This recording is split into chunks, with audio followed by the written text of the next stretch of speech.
Assalamualaikum warahmatullahi wabarakatuh. Perkenalkan, nama saya Kesha Nurhasana dari kelas PAID dengan NIM 2414010136.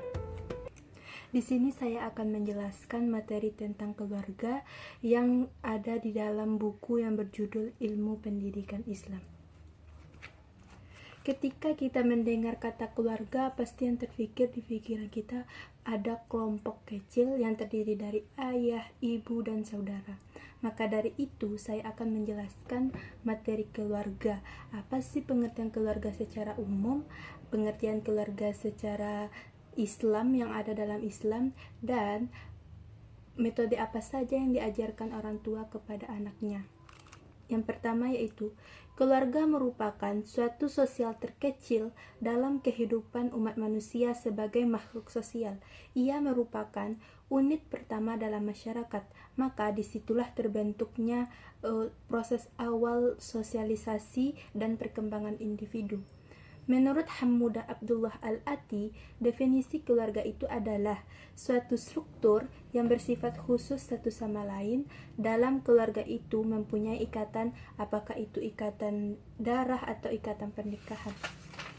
Selanjutnya, pengertian keluarga dalam Islam adalah suatu sistem kehidupan masyarakat yang terkecil yang dibatasi oleh adanya keturunan nasab atau yang disebut ummah akibat oleh adanya kesamaan agama.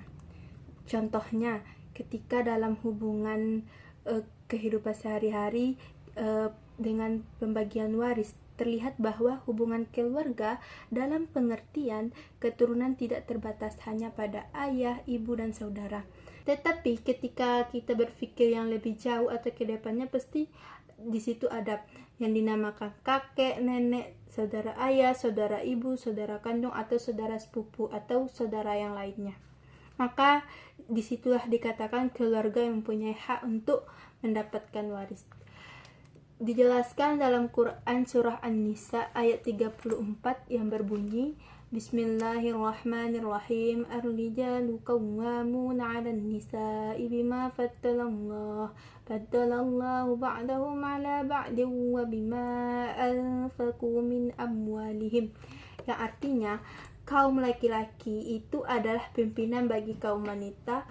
Oleh karena itu, Allah tidak melebihkan sebagian mereka atau laki-laki atas sebagian yang lain wanita, dan karena mereka laki-laki telah menafkahkan sebagian dari harta mereka. Jadi ayat ini menjelaskan bahwa walaupun tanggung jawab pemimpin itu dibebankan kepada laki-laki, namun hal ini bukan berarti suami harus bertindak otoriter. Kepatuhan istri kepada suaminya itu mempunyai batas-batas tertentu, yaitu selama suami itu membawa kepada kebaikan yang dibenarkan agama.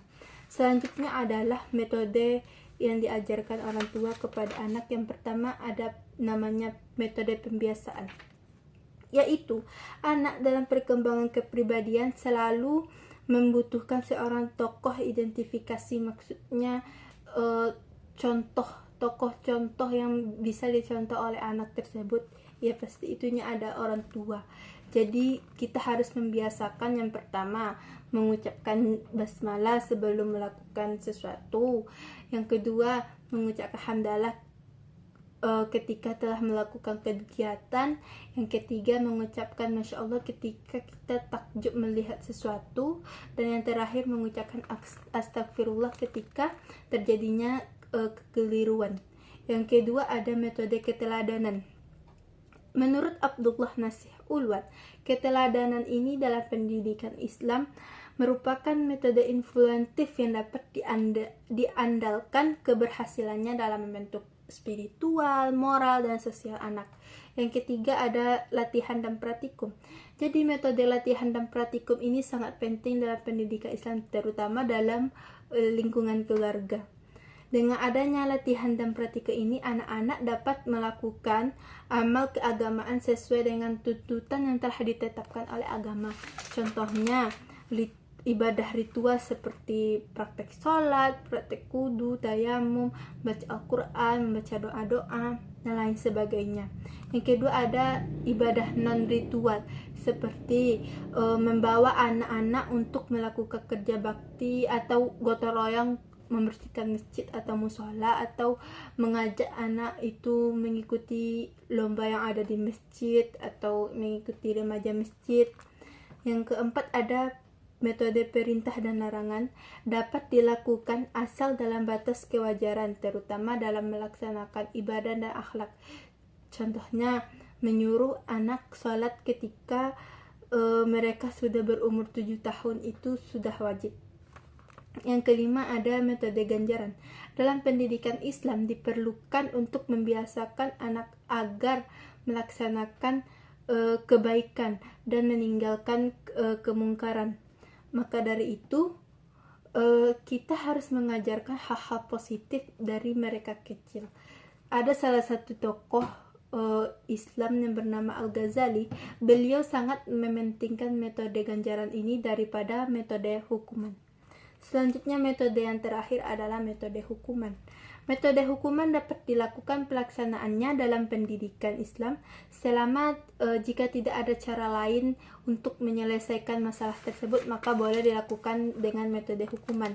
Ibnu Sina mengatakan bahwa pendidikan anak harus dimulai dengan membiasakan mengerjakan hal-hal yang terpuji semenjak kecil sebelum ia dipengaruhi oleh kebiasaan-kebiasaan yang jelek. Karena nanti kalau mereka tidak dibiasakan, pasti nanti akan terpengaruh ketika mereka beranjak dewasa. Kalau keadaan memerlukan, boleh menggunakan hukuman, tetapi kita harus melakukannya dengan hati-hati. Mungkin sekian presentasi yang dapat saya sampaikan. Saya akhiri. Assalamualaikum warahmatullahi wabarakatuh.